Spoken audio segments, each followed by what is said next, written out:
Love and marriage, love and marriage. You know, I am one of those people that can't lose weight no matter what. I don't know, slow metabolism, I guess. I don't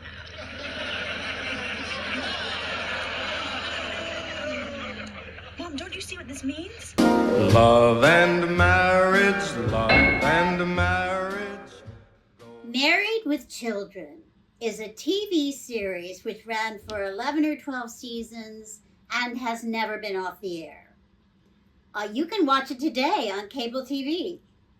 It was underappreciated when it was made, and although wildly popular with audiences, and it still is, I'd say it hit a nerve.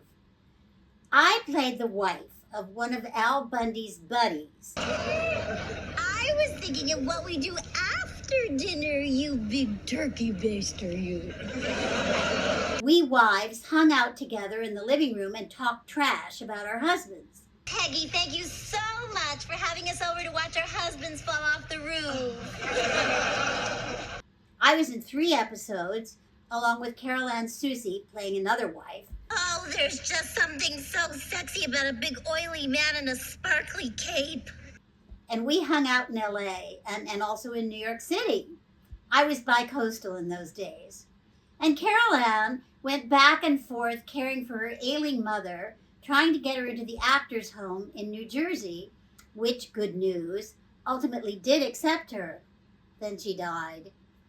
But Carol Ann ended up getting a regular role on The Big Bang Theory, playing Howard's mother, a character who's never seen on camera, but maintains a strong presence vocally. Howard, it's the phone!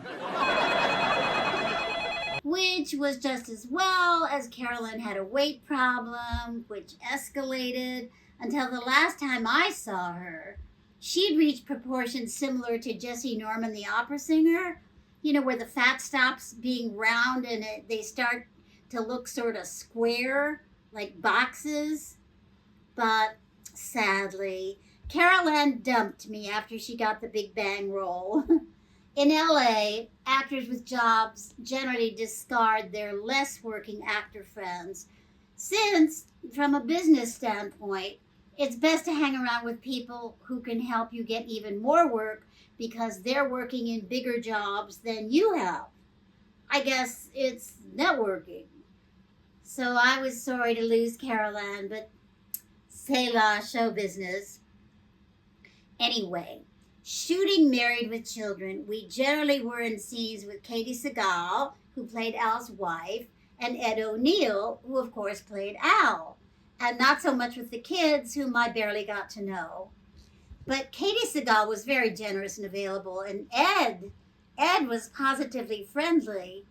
He knew I was a theater actor, and he'd had an impressive background in regional theater before coming to LA and getting into TV. I mean, I didn't know that before doing this show. I naively tended to think TV actors had always done TV, but I found out often they came from theater. In fact, if you're aiming to work on TV, my advice is start by doing theater, plays. Theater is often easier to get into than TV because of the money. Money, money, money, must be funny in the rich man's world. TV pays generously, so it's jealously held. Theater, not so much, it's more open.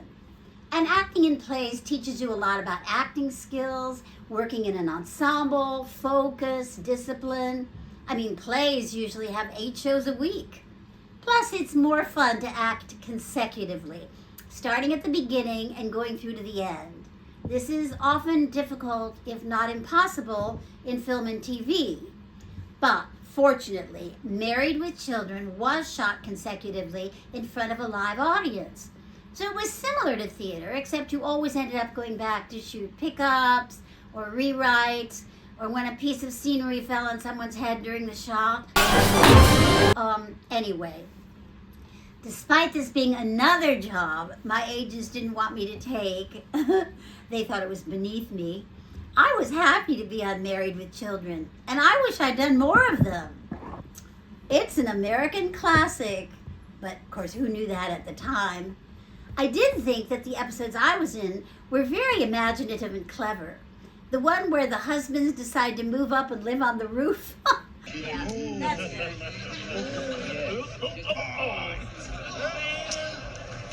Lights out. I mean, that struck me as good as any off-Broadway play plot. Someone should write that play.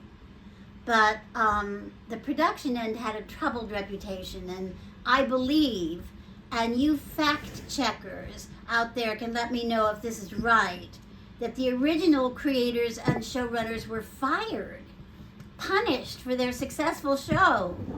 There's a story there. In fact, I understand there's a book out there about it, which I haven't read. And I also heard that when the show finally was canceled, they didn't have the decency or courtesy to inform the actors. Ed O'Neill heard on the radio his own show had been canceled, which reminded me of another TV job where I found out we'd been canceled when I showed up on the lot and found workmen painting my name off my parking spot. So, this is where meditation can really be worth the money if you haven't tried it.